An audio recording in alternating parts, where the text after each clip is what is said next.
perkenalkan, nama saya Angelica Levina Apalem. NPM saya 1214201200060. Saya mahasiswa dari Universitas Kristen Indonesia Maluku.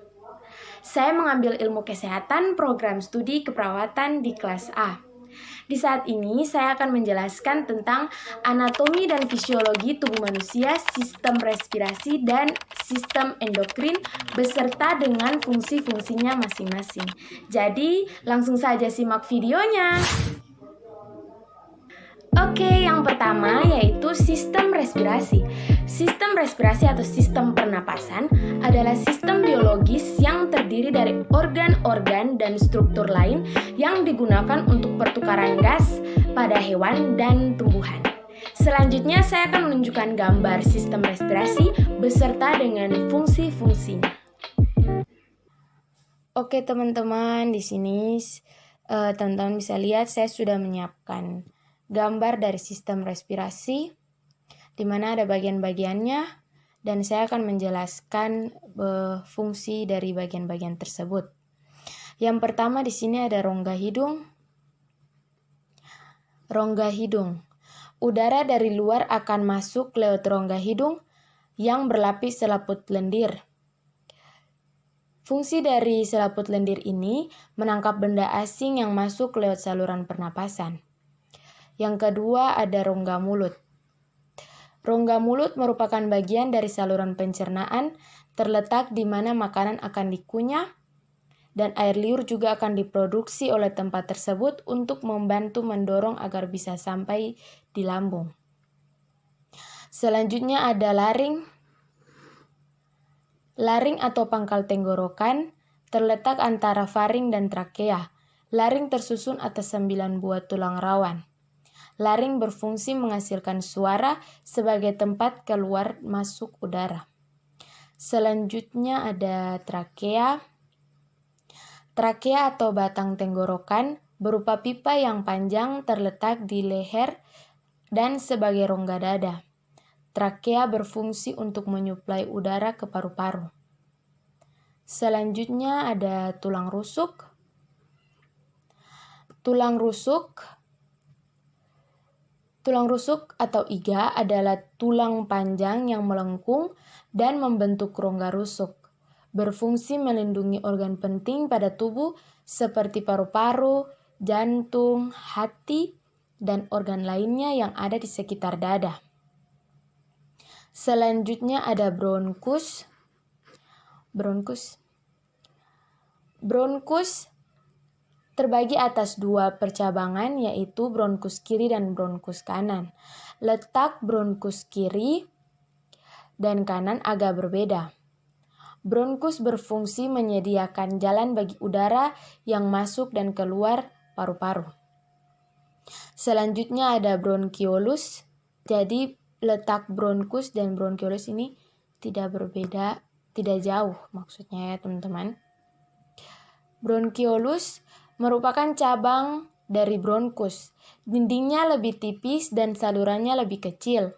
Semakin kecil salurannya, semakin tipis tulang rawannya. Dan akhirnya tinggal dinding fibrosa dan saluran sulra. Terakhir, alveolus.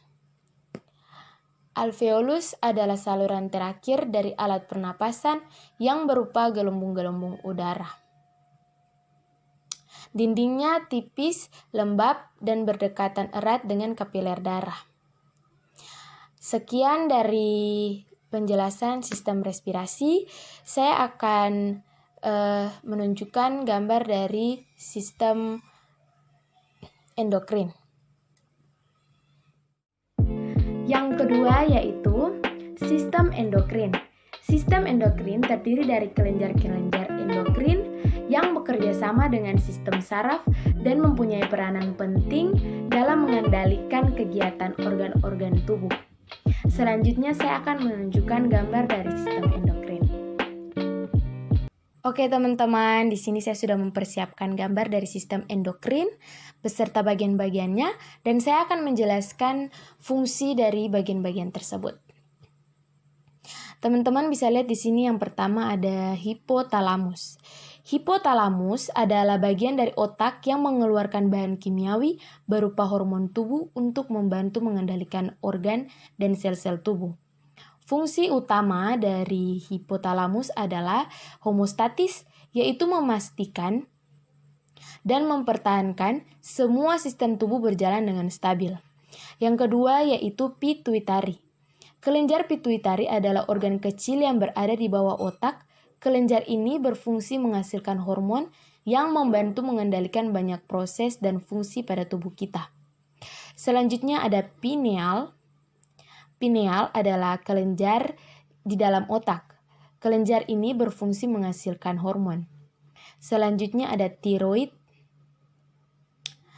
Kelenjar tiroid adalah salah satu dari kelenjar endokrin terbesar pada tubuh manusia. Kelenjar ini berfungsi untuk mengatur kecepatan tubuh membakar energi, membuat protein, dan mengatur sensitivitas terhadap hormon lainnya. Selanjutnya ada paratiroid. Paratiroid adalah kelenjar penghasil hormon paratiroid yang berperan penting dalam mengatur kadar kalsium dalam darah. Fungsi dari kelenjar ini yaitu mengatur pelepasan kalsium dari tulang ke aliran darah, menghasilkan penyerapan kalsium dari makanan atau minuman pada saluran pencernaan. Selanjutnya ada timus. Timus adalah kelenjar terletak di tengah-tengah rongga dada, tepatnya di belakang tulang dada dan di antara paru-paru.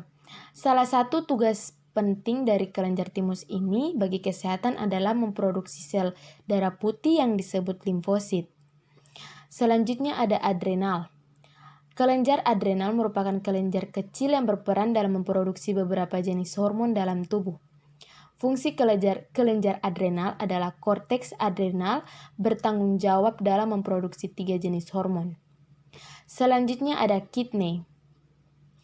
Kidney atau yang biasa kita sebut ginjal adalah sepasang organ yang berbentuk seperti kacang yang berada di area punggung bagian bawah. Saat ginjal mulai mengalami gangguan, beragam komplikasi mulai dari pemumpukan limbah dan racun anemia serta gangguan elektrolit bisa terjadi. Selanjutnya ada pankreas. Pankreas merupakan salah satu organ di dalam sistem pencernaan manusia, di mana juga memiliki fungsi yaitu memproduksi hormon dan enzim untuk menghancurkan makanan dalam perut. Selanjutnya ada ovari. Ovari adalah indung telur atau kelenjar kelamin. Ovarium berfungsi mengeluarkan hormon steroid dan peptida seperti estrogen dan progesteron. Selanjutnya ada uterus. Uterus atau badan kandungan merupakan tempat bernaungnya janin selama masa kehamilan. Fungsi utama rahim menerima pembuahan yaitu yang tertanam ke dalam endoterium dan berasal makanan dari pembuluh darah yang berkembang secara khusus untuk maksud ini. Dan yang terakhir yaitu teste. Teste atau biasa kita sebut sebagai testis, ini adalah organ yang sangat penting pada sistem reproduksi pria. Fungsi testis adalah untuk memproduksi sperma dan hormon testosteron. Sekian penjelasan dari sistem endokrin ya teman-teman.